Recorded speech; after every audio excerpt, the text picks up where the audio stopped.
و از خبرهای بین المللی اسرائیل اعلام داشت که عملیات نظامیش را در جنوب غزه کاهش می‌دهد، ولی گفت عملیات تا زمان نابودی گروه حماس قطع نخواهد شد.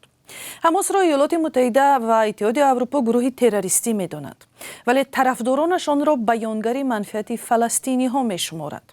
و قرار است این هفته دادگاه بین المللی سازمان ملل متحد در لاهه یوگاگ قرار پیشکی خود را در مورد شکایت آفریقای جنوبی علیه اسرائیل اعلام کند. آفریقای جنوبی اسرائیل را به گنوسید یا نسل کشی در غزه گناهکار می‌داند. اما بررسی در دادگاه تا حالا به کجا رسیده است؟ همکارم مومین احمدی آن را دنبال میکرد و حالا با ما در استودیو است. مومین سلام، در این باره چی گفتن ممکن است؟ سلام خیرامان، سلام بینندگان عزیز. حالا دادگاه نظر دو جانب را بررسی میکند. آفریقای جنوبی دلیل‌های خود را پیش گذاشت و اسرائیل با آنها پاسخ داد، ولی به گفته حامیان حقوق بشر امکان دارد دعوای آفریقای جنوبی رد شود و وکیلان اسرائیلی به همین تلاش دارند. آنها میگویند آفریقای جنوبی پیش از مراجعت به دادگاه شرط‌های ترتیبی چنین مراجعت را اجرا نکرده است.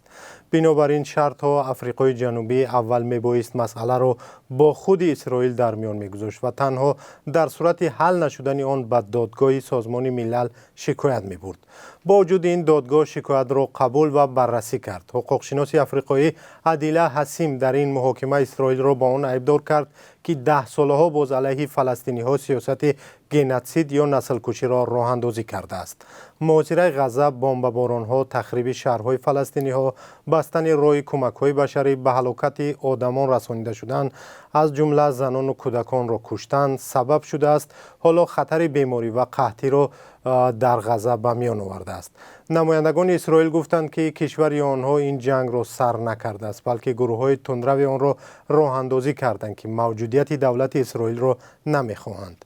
آنها گفتند دعوا با مقصد رد کردن حق اسرائیلی‌ها به دولتداری و از جوابگری آزاد کردن فلسطینی‌ها پیش گذاشته شده است. پس یعنی می شود گفت که این بررسی در دادگاه به نتیجه نخواهد رسید. ضرورت آن را آفریقای جنوبی در چی دیده است؟ ببینید خیرامان، به نتیجه گفتن دشوار است، طوری که مارک آلیس مدیر اجرایی اتحادیه ادوکات‌های بین المللی میگوید نسل کشی یک اتهام خیلی جدی است و بررسی در دادگاه توانست توجه را به وضع غزه جلب کند. مارک آلیس گفت ثابت کردن این ادعا دشوار است، زیرا برای اثبات قسماً یا پورا نابود ساختن یک گروه ملی یا نژادی دلیل‌های قوی ضرور است و گفت باید منتظر بود و دید که دادگاه چی حکم صادر می‌کند.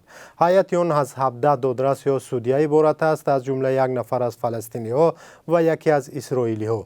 رئیس دادگاه از آمریکا و معاون آن از روسیه است. مارک آلیس حدس می‌زند که ممکن است دادگاه چاره‌های موقتی بهبود وضع در غزه را قبول کند. در هیئت دادگاه نمایندگان لبنان و سومالی هم هستند، دو کشوری که اسرائیل را چون دولت اعتراف نمی‌کنند و با آن مناسبت‌های دیپلماتی ندارند. و اصلا اجرای قرار دادگاه تا کجا حتمی است و نمونه‌های هم در گذشته جای داشته است؟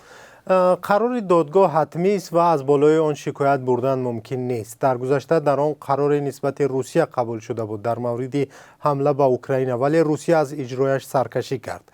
با وجود این قرار دادگاه عدالت سازمان ملل مهم و جدی است و به تصمیم گیری شورای امنیت تاثیر خواهد کرد. تشکر. همکارم مومین احمدی درباره محاکمه پرونده اسرائیل بود که آفریقای جنوبی آن را به نسل کشی در غزه متهم می‌کند.